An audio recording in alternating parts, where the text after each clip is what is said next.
Bon, j'avais dit qu'on survolerait tous ces articles rapidement parce qu'il y en a encore une petite plâtrée dans cette série. Et dans celui-là, dans cette rencontre avec des jeunes entrepreneurs, Vladimir Vladimirovitch Poutine tient des propos qui sont extrêmement intéressants. Puisque là, il a affaire aux ingénieurs, aux personnes qui vont construire l'indépendance et l'autonomie de la Russie au niveau technologique. Et donc, il commence par je voudrais commencer par dire ce qui suit. Nous vivons dans une ère de changement, et c'est évident pour tout le monde, et tout le monde le comprend et le voit. Des transformations géopolitiques, scientifiques et technologiques sont en cours. Le monde change, et ce, rapidement. Pour prétendre à un quelconque leadership, et je ne parle pas de leadership mondial parce que c'est pas la peine de revenir là-dessus. Ça, c'est pas lui qui dit, c'est moi qui rajoute. Mais de leadership dans n'importe quel domaine, en termes général, tout pays, tout peuple ou tout groupe ethnique doit assurer sa souveraineté. Je vais revenir sur cette phrase après. Parce qu'il n'y a pas d'entre-deux. Il n'y a pas d'état intermédiaire. Soit un état est souverain, soit c'est une colonie. Peu importe comment on appelle les colonies. Et ça, il dit ça évidemment pour l'Europe, en le regardant du coin de l'œil, comme ça, sous-entendu, la France, etc. Vous êtes des colonies, et c'est le mot que ça porte, c'est le nom que ça porte, c'est le mot qui convient. Je ne vais pas donner d'exemple pour ne pas offenser qui que ce soit, dont la France, mais si un pays ou un groupe de pays comme l'Europe n'est pas capable de prendre des décisions souveraines, alors il est déjà une colonie dans une certaine mesure. Mais une colonie n'a aucune perspective historique, aucune chance de survie dans cette dure lutte géopolitique. Cette lutte a toujours existé. Je veux juste que ce soit clair. Mais ce n'est pas nous qui regardons ce qui se passe autour de nous en disant wow.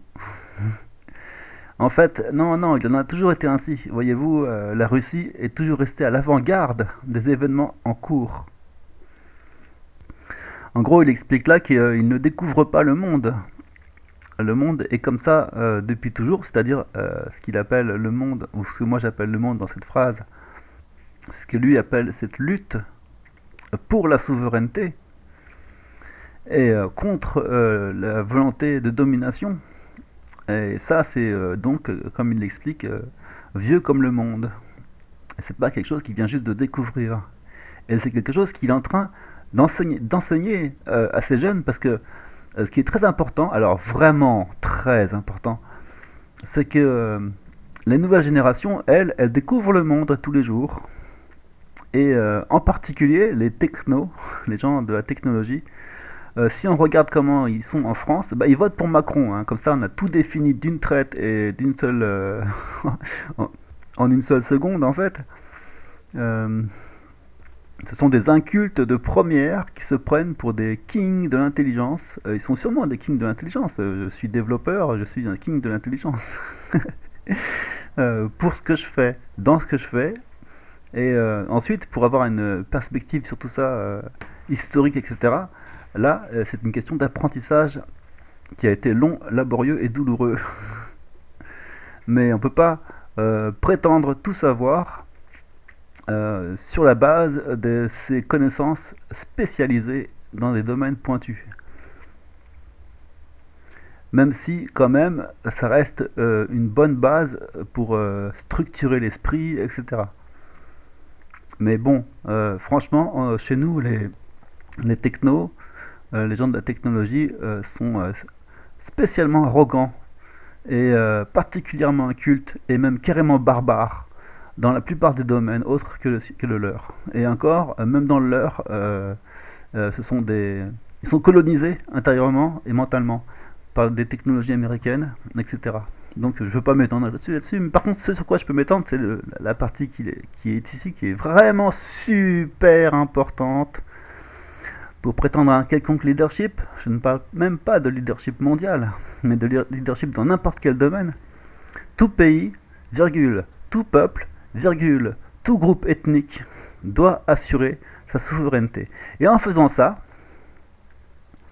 alors, il n'a pas mis tout individu, mais c'est pareil, parce que c'est une pensée holistique. Et c'est donc un cas de figure où on a un principe qui s'applique de façon générale, euh, par généralisation. Donc c'est un principe qu'on peut généraliser à toute chose. Et en particulier, on peut le généraliser à l'individu. Il ne le fait pas ici parce que si tu fais ça, ça relève d'un domaine de compétences qui n'est pas le sien en particulier, ça relève de la psychologie, des relations sociales, etc. Donc lui, ça l'intéresse pas spécifiquement à ce moment-là de parler de ça. Cependant, l'idée est très puissante. Il s'agit de généraliser le principe de souveraineté en tant que concept. Et ce concept, j'aime le redire autant que soit possible, est celui qui soutient la liberté. Et la liberté, à son tour, est celle qui soutient l'évolution. Et l'évolution, c'est le but de l'univers. C'est vraiment très simple. Donc là-dessus, il a totalement raison, et il est extrêmement didactique comme toujours avec ces jeunes élèves qui sont là. C'était amusant ce passage parce qu'il explique à un moment donné, bon, vous êtes les jeunes, les ingénieurs, vous avez plein d'idées, vous inventez des choses, et moi, je suis celui qui donne des ordres. C'était une manière aussi qui était intéressante parce que alors ça a fait rire tout le monde dans la salle à ce moment-là, parce que euh, en disant ça, comment ça s'appelle, il installe sa posture. Sa posture n'est pas celui de décider à leur place de ce qu'ils doivent penser, de ce qu'ils doivent imaginer, de ce qu'ils doivent comprendre et de ce qu'ils doivent inventer. C'est pas à lui d'imposer des choses à eux. Et donc il inverse la position de hiérarchie en étant à la fois très modeste et humoristique, en disant de toute façon les idées c'est vous qui les avez. Et moi tout ce que je fais dans l'affaire c'est de donner des ordres, mais sur la base de ce que vous me dites. C'est voilà, c'est pour dire que c'est pas lui qui invente les choses, c'est pas lui qui impose les choses. Les, la pensée, la culture, la connaissance, la science ne va pas de l'ordre hiérarchique du haut vers le bas. Elle va du bas vers le haut. Et le haut, lui, il prend connaissance de ce qui existe, de ce qui a été trouvé et inventé, et à partir de ça, il en fait, ben, il essaye de les soutenir, de les défendre, de les faire avancer, de lutter contre les obstacles, etc. En fait, tout le travail politique qui va avec, de façon à les aider. Et donc finalement, il se positionne dans sa posture et il définit la posture hiérarchique en termes généraux d'une nouvelle manière qui est extrêmement anti-occidentale. Euh, une manière qui consiste à inverser les rôles en quelque sorte, à exactement se mettre au service du peuple, tout simplement. Tout simplement. Nicolás Maduro, l'ère de la domination militaire américaine dans le monde est terminée. Et comme quoi, tout le monde le dit. Et donc ça, c'était à l'occasion donc de la euh, conclusion d'un accord de coopération sur une durée de 20 ans entre le Venezuela et l'Iran, qui tous deux sont sous l'effet de l'embargo américain et donc sous l'effet de sanctions américaines. Et donc ils s'entraident. Et en tant que deux principaux producteurs de pétrole, leur alliance constitue un message extrêmement puissant contre l'hégémonie américaine, qui du coup prend un coup dans l'aile. Et il a suffi juste d'une poignée de main pour renverser totalement cette puissance. Et donc le président vénézuélien officiel a parlé du déclin de la puissance hégémonique et a souligné le rôle de Téhéran et de Caracas dans la construction d'un nouveau monde, faut-il préciser, multipolaire. Il ajoute nous vivons dans une époque de transition géopolitique qui définira le destin du XXIe siècle. Et c'est le siècle du déclin du pouvoir hégémonique. Et l'Iran et le Venezuela sont à l'avant-garde de ce processus. Tout comme la Russie s'est présentée comme étant à l'avant-garde des grands changements. En tout cas, historiquement, c'était démontré. Et évidemment, alors là, j'ai un mot à dire. Tout est nouveau dans ce nouveau monde. Et donc toutes les personnes qui viennent y contribuer les premières seront pour toujours les premières.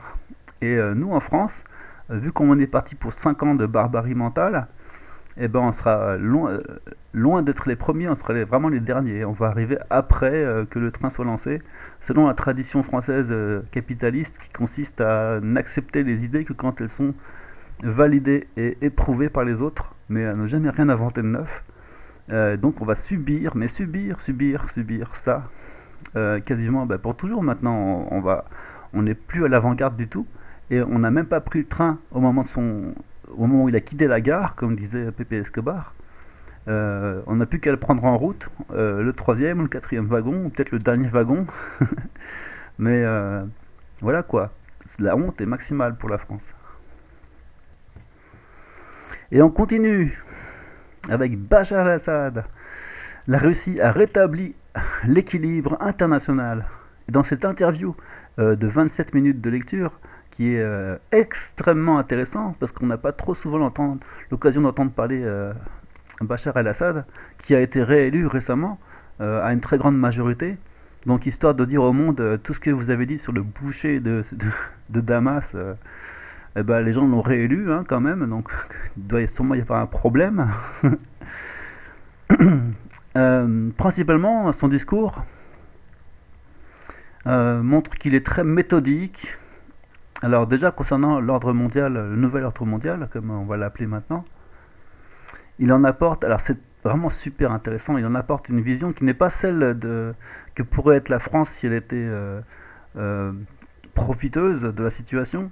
C'est pas comme s'il est arrivé en disant oui, vous avez raison, on va faire ça, d'accord.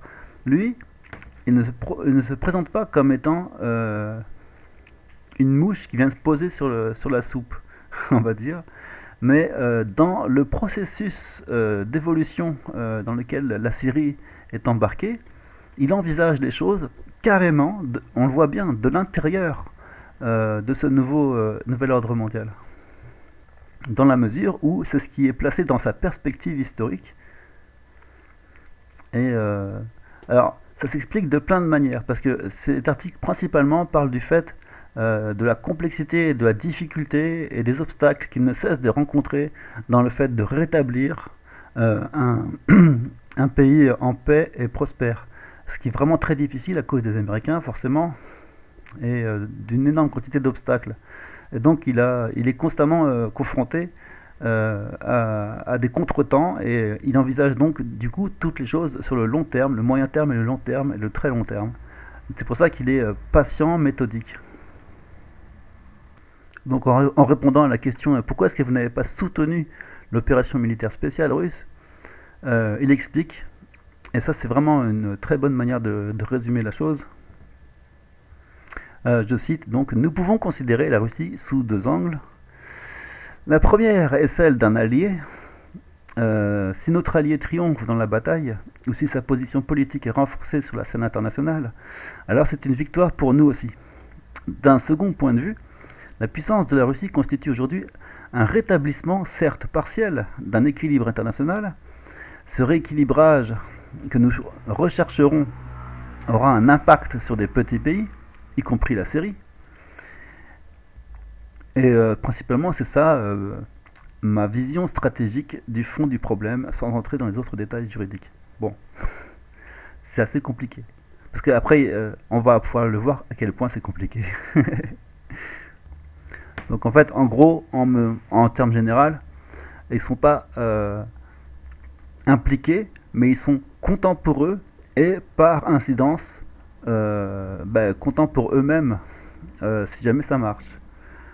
En tout cas, les relations entre la Syrie et la Russie sont évidemment très proches, parce que c'est un des premiers endroits où la Russie a décidé de venir intervenir contre Daesh, donc c'est-à-dire contre la CIA, et de défendre la Syrie de Bachar el-Assad contre comment ils disent, les révolutionnaires modérés, c'est-à-dire les gens sponsorisés pour faire un coup d'État en fait.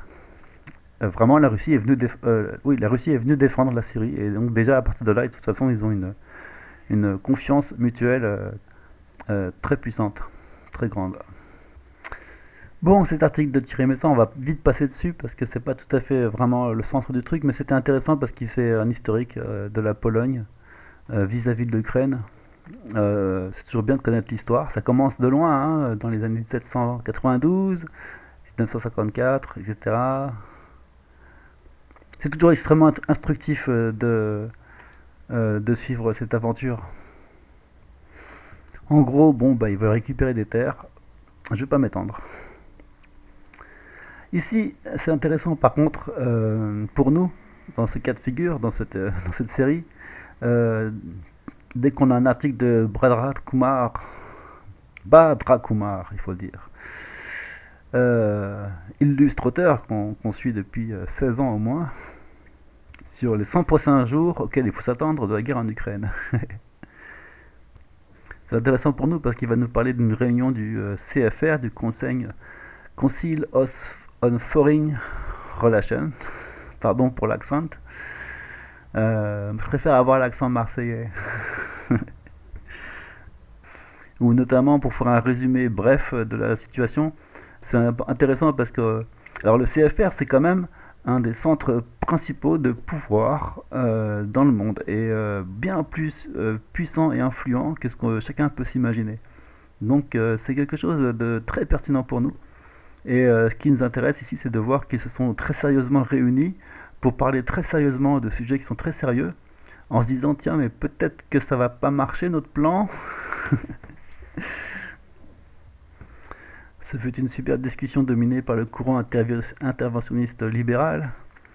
On a vu un général, un ancien général qui a participé à des guerres, qui est bien connu parce que dès qu'on parle d'un ancien général qui a participé à des guerres, c'est toujours la même personne qu'on retrouve dans plein de médias. Et donc on voit qu'il est au CFR, donc ça du coup on comprend mieux les choses. Il est extrêmement rétrograde et particulièrement mal informé. Il est, il est concevable qu'un vent glacial de réalisme souffle sur l'establishment de Washington. Et la principale remarque, c'est plus cette guerre se prolonge, plus les répercussions négatives se font sentir sur le plan économique, politique, etc. En fait, la réalité, c'est que plus ils prolongent la guerre, plus les objectifs formulés par la Russie vont être nombreux et complexes à mettre en œuvre. Et on sait d'avance que de toute façon, tous leurs objectifs seront atteints, parce que les Russes ne formulent pas des objectifs sans être sûrs de les atteindre, et sans avoir des méthodes pour les atteindre. Donc plus ça se prolonge, et plus les objectifs seront nombreux et compliqués, et plus donc les pertes seront grandes. C'est vraiment la situation d'un échec magistral, inévitable, dans lequel s'empêtrer ne mène à rien. Et c'est ça. La principale question qu'ils sont en train de se poser, c'est mais qu'est-ce qu'on fait là? Et même Poutine s'est enquéri à ce qu'il appelle une remarque narquoise, en faisant référence à Pierre le Grand, qui a conquis la Suède, donc qui actuellement s'amuse à se la péter avec son truc de l'OTAN. Mais à l'époque, il y avait cette même question de que viennent-ils faire en Suède? Et la réponse était bah, ils viennent reprendre ce qui leur appartient. Et c'est la situation actuelle. Si on continue à embêter la Russie, elle va reprendre ce qui lui appartient de droit, c'est-à-dire l'Ukraine en fait. Donc voilà, ça c'est dans le registre de la guerre. Guerre qui a pour but de pouvoir blâmer Poutine de tous les malheurs, comme on l'a vu et qu'on n'arrêtera pas de le voir.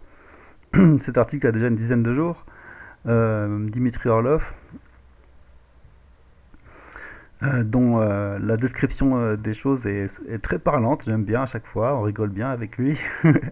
La crise systémique à laquelle nous assistons actuellement en Occident et dans d'autres parties du monde, qui sont trop étroitement liées à l'Occident, est objectivement causée par l'Occident lui-même. Mais les Occidentaux, qui n'ont pas l'habitude de reconnaître leurs erreurs, c'est le moins qu'on puisse dire, étant tous supérieurs, indispensables et infaillibles dans leur propre esprit. Et ça, il faut bien garder à l'esprit cette description parce que on va la retrouver plein de fois. Sont obligés d'expliquer leur échec épique dans pratiquement tous les domaines en rejetant la faute sur l'autre, sur Poutine notamment. En fait, ils ne blâment même pas la Russie en général, mais juste Poutine en particulier. Oui, parce que on sait jamais, hein. Des fois qu'on peut récupérer la Russie, en faire quelque chose comme sous les Helsinki, etc. Donc voilà, nous on s'intéresse jamais vraiment à ce que disent les médias payés par des industries militaires. Mais bon, le discours c'est en gros tout est de la faute de Poutine, l'inflation, le prix du carburant, la hausse des denrées alimentaires, même la pénurie de lait maternisé c'est de la faute. Ok, ok, ok, on a compris l'idée. Et ils sont pas prêts d'arrêter, hein. Ouais, je crois que ça continue comme ça jusqu'à la fin. Fin qui est à ne pas manquer parce que là, euh, quand il dit ouais, voilà, le seul concurrent de Poutine dans la course au poste de nouveau Gengis Khan est Xi Jinping, qui souhaiterait vivement rejoindre la coalition en tant qu'égal de Poutine, mais la Chine a un test à passer avant de pouvoir réaliser ce rêve. Elle doit conquérir Taïwan, venger l'humiliation subie par la Chine des mains des Japonais serait une belle récompense supplémentaire. Une fois que la Russie aura expulsé les États-Unis de l'Ukraine et que la Chine aura expulsé les États-Unis de Taïwan, la voie vers l'unification eurasienne sera ouverte. C'est moi qui change le mot clair et ouverte. C'est sûr que c'est donc ça la prochaine étape. C'est Taïwan. En nettoyant nettoyer, c'est pas un très joli mot, mais en gros, pour dire en virant les bases américaines implantées trop près des frontières eurasiennes, on obtient une sécurité qui permet d'ouvrir une voie totalement certaine à l'implantation du nouveau système économique, que de toute façon, tout le monde finira par adopter. Pareil, encore de l'autre côté du monde, on aime bien faire le tour du monde. Au sommet des Amériques. Alors ça, tout le monde l'a suivi cette histoire parce que il y a 20 articles sur le thème Je n'irai pas au sommet des Amériques, qui est un instrument de la domination américaine sur les pays sud-américains, où ils font une réunion tous les 4 ans parce que sinon tous les ans ça serait trop lourd et trop chiant en fait. Donc 4 ans ça suffit, juste le temps de dire à chaque pays toi tu fais ça, toi tu fais ça, toi tu fais ça, et voilà. Et comme ils ont décidé de ne pas inviter Cuba cette année, du coup le Mexique a décidé de ne pas y aller, et les autres pays sont comment dire solidaires. Et en fait, bah, ce qui se passe, c'est que c'est l'occasion de faire exploser toute la rancœur accumulée à cause de l'OEA, qui est à l'origine de coups d'État en Bolivie, dont la présidente, comment elle s'appelle déjà, je sais plus, Janine, a finalement été emprisonnée quasiment à vie, je crois, pour coup d'État. Tout est bien qui finit bien pour la Bolivie en tout cas. C'est encore très compliqué en Colombie et au Pérou en ce moment où il y a vraiment une très forte résistance euh, bah, en fait libérale, c'est-à-dire sous-entendu pro-américaine, très forte résistance à, à la volonté de socialisme exprimée par le peuple dans les urnes. Et donc finalement ce sommet des Amériques s'est conclu sur un échec retentissant. Le but des Américains étant évidemment de réduire l'interaction des pays latino-américains entre eux. Et donc, comme il dit, l'arrogance des personnages washingtoniens semble fortement répéter les erreurs faites des élites hexagonales, donc de France, qui subissent l'humiliation de plus en plus vive en Afrique avec le système néocolonial france-africain, qui fait face à un revers, qui fait face à des revers après revers. Et ce qu'on leur reproche, c'est d'être incapable de proposer des partenariats de type gagnant-gagnant, comme le propose la Chine, notamment sur la construction des infrastructures, les investissements. Tout ce que Washington a à vendre, c'est une prétendue démocratie. De son côté, le Nicaragua a signé récemment un accord avec Moscou en vue de permettre le déploiement des troupes dans le but de lutter contre le narcotrafic, sponsorisé par la CIA.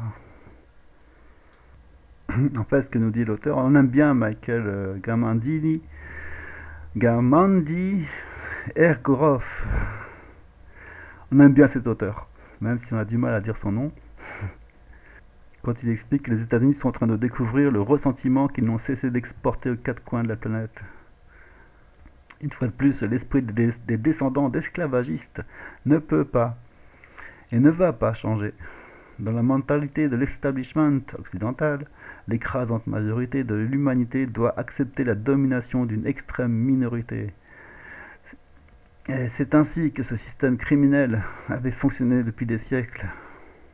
Le seul souci, pour les nostalgiques de l'unipolarité, c'est que non seulement le monde non occidental continue de monter en puissance sur les plans démographiques, économiques et militaires, avec comme base l'ère multipolaire internationale devenue réalité, mais tout aussi important, c'est que ce déclic finit par toucher l'esprit du plus grand nombre des habitants de la planète. Ce déclic qui consiste à n'avoir plus aucun complexe vis-à-vis de l'Occident, avec en prime la volonté de les remettre à leur place. Et donc l'échec de l'organisation washingtonienne du 9e sommet des Amériques ne fait que confirmer la chute de l'établissement occidental, bien que ce dernier tente de continuer à prétendre le contraire, ou en tout cas à vivre dans son illusion. C'est vraiment intéressant parce que c'est limite offensif ce que ressent le monde envers l'Occident, et en même temps, tant qu'il reste dans l'esprit d'un monde multipolaire, leur objectif c'est la paix. Et donc sur le plan de l'opération Z maintenant, c'est étendu au monde entier, sur la levée du rideau de fer qui pèse sur l'Europe.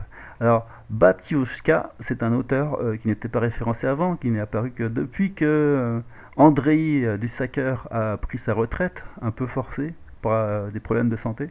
Donc il y a des remplaçants qui s'occupent du Dussacker. Et on regrette beaucoup Andrei parce qu'il avait un sens de l'humour et un savoir-faire hors du commun. Et on l'aimait bien. Mais les deux nouveaux, là, dont Batiushka, ils sont quand même pas mal non plus dans le genre. Et donc on va juste suivre dans les grandes lignes cet article-là, où il explique le principe du Z+. En gros, il explique que le grand Satan Washington exerce, a une grande sphère d'influence composée de pays laborieux qui travaillent dur, Afrique, Amérique latine, Inde, Chine, Vietnam, Indonésie, et que maintenant, tout d'un coup, ceux-ci regardent avec espoir vers la Russie, vers sa lumière, pour libérer le monde et le nourrir avec son blé et le réchauffer avec son pétrole. Et après, là on fait une suite totale, une liste complète de ces cas de figure. Les questions qui se posent sont celles de que se serait-il passé si l'histoire avait été différente à tel moment et à tel moment, au moment où le destin de l'humanité a totalement basculé. Et cette question est lancinante parce que nous, on n'a pas arrêté de le voir dans cette série où le passé ne cesse d'être pris en référence des temps présents, où, comme je le dis aussi maintenant, de plus en plus souvent, les morts se réveillent. Et donc, quand on est dans une situation où le destin de l'humanité est en jeu, c'est un carrefour du passé, du présent et du futur. Et c'est le cas de cette opération Z. Je vais passer vite, en fait. Je vous conseille de le lire en détail, parce que moi, ça m'a pris un moment aussi.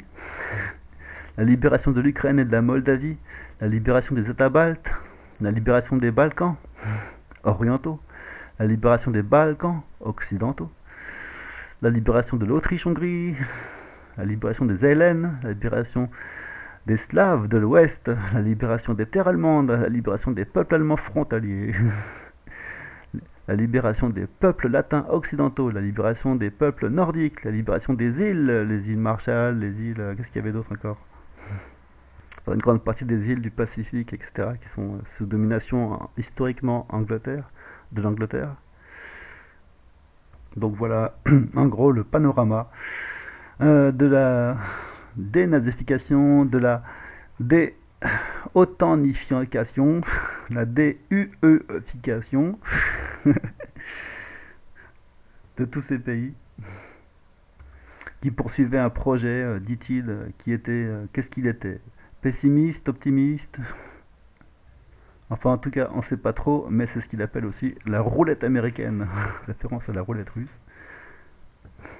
Quand on a affaire à un pouvoir supérieur qui décide, selon ses humeurs du moment, s'il va te faire du bien ou du mal, on ne sait jamais ce qui nous attend en fait, et c'est l'incertitude en permanence. Et donc, en gros, ben, c'est valable pour tous, mais pour que l'euro ou l'Afro-Eurasie multipolaire puisse aller de l'avant à toute vitesse, l'Europe doit être libérée de son idéologie suprématiste occidentale nazie, et les nouveaux mondes devront également se débrouiller seuls, mais avec de l'aide. La Russie peut aider en Amérique latine, la Chine en Océanie. Quant à l'Amérique du Nord, les États-Unis s'effondreront, quoique même si certains peuvent encore se retourner vers le Mexique, la Nouvelle-Angleterre, le Canada, etc. Mais l'Alaska, il peut se retourner, il peut s'appuyer sur la Russie, du coup, rétablissant ainsi la fédération russe en tant que nation tricontinentale, ce qui est son destin. Alors après, il finit en disant, bon, c'est pas à quelle vitesse tout ça va se réaliser, mais bon, si seulement 10% des éléments cités ci-dessous se réalisaient, ce serait quand même un progrès énorme et miraculeux. Et on s'inquiète pas trop. Tiens, toujours dans l'hypothèse H2, la Fed ne combat pas l'inflation, elle l'alimente. Mike Whitney, attention, c'est un monsieur, comme d'habitude. Alors, si vous aimez les chiffres, les pourcentages et les taux d'intérêt, là, il y a ce qu'il vous faut. Moi, j'aime bien quand c'est plus rédigé. Bon, en tout cas, je comprends mieux quand c'est dit clairement. Voici quelque chose que tout le monde devrait savoir, que vous devriez savoir. La Fed a mis sur pied l'accélérateur depuis que Lehman Brothers a explosé en 2008. C'est à ce moment-là que le président de la Fed, Ben Bernanke, a ramené le taux à zéro et mis la presse à imprimer à plein régime. À partir de ce moment-là, la Fed a inondé la zone de liquidité à bas prix qui a gonflé la plus grosse bulle de prix d'actifs de tous les temps. Pourquoi tout le monde devrait-il savoir ça? Parce que les pressions inflationnistes obligent la Fed à relever les taux. Mais la moindre hausse de taux peut déclencher des ventes à la sauvette, qui se répercutent sur d'autres prêteurs fantômes tout aussi surendettés, déclenchant ainsi une chaîne de défaillance qui peut se propager dans tout le système et provoquer une nouvelle crise financière. En d'autres termes, la bulle du prix des actifs que la Fed a créée avec sa manie des taux bas et si gargantuesque et instable, que tout resserrement de la politique peut déclencher un effondrement du système. C'est pourquoi Powell est si frileux à l'idée de relever les taux. Il a un petit frisson. C'est parce qu'il ne sait pas qui sont les acteurs faibles et ce qu'ils cachent et où ils se cachent surtout. Donc si une banque d'investissement géante qui noie l'encre rouge ou qui se noie dans l'encre rouge, il faut bien comprendre, on avait des termes comme ça de Mike Whitney dans le passé qui expliquait qu'il y avait des cadavres au fond de la rivière et qu'à un moment donné ils remontent. Donc tout d'un coup leur défaillance est rendue visible et tout explose. Et donc comme on ne peut pas trop savoir ça à l'avance, du coup ils ont une certaine crainte à remonter les taux délicatement pour essayer de limiter l'inflation. Et en même temps, ils n'ont pas d'autre choix. Et en même temps, faire ça ne fait que de renforcer le problème. Ce qui fait que ben, si une de ces institutions majeures, systémiques qu'on appelle, fait soudainement faillite après une hausse des taux d'intérêt, cette banque va entraîner dans sa chute une vingtaine de contreparties. Et c'est ça le problème, l'enchevêtrement des marchés aujourd'hui, la toile de la dette s'étend dans tout le système, mettant en danger même les acteurs les plus forts. La dernière chose que Powell veut faire, c'est crever la bulle que la Fed a gonflée au cours des 14 dernières années. Donc ça, c'est l'état de l'économie américaine actuellement. Il explique, tiens, le crash boursier de 2020 a commencé le 9 mars, ok, d'accord. Et ça continue pour les spécialistes. Mais bon, on a eu l'idée principale, hein, quand même, qui est qu'il n'existe aucun moyen d'éviter l'effondrement final d'un boom provoqué par l'expansion du crédit. L'alternative est seulement de savoir si la crise doit survenir plus tôt, comme résultat de l'abandon volontaire de toute nouvelle expansion du crédit, ou plus tard, comme une catastrophe finale et totale d'un système monétaire particulier. On repartira la prochaine série avec un truc très positif. A tout de suite.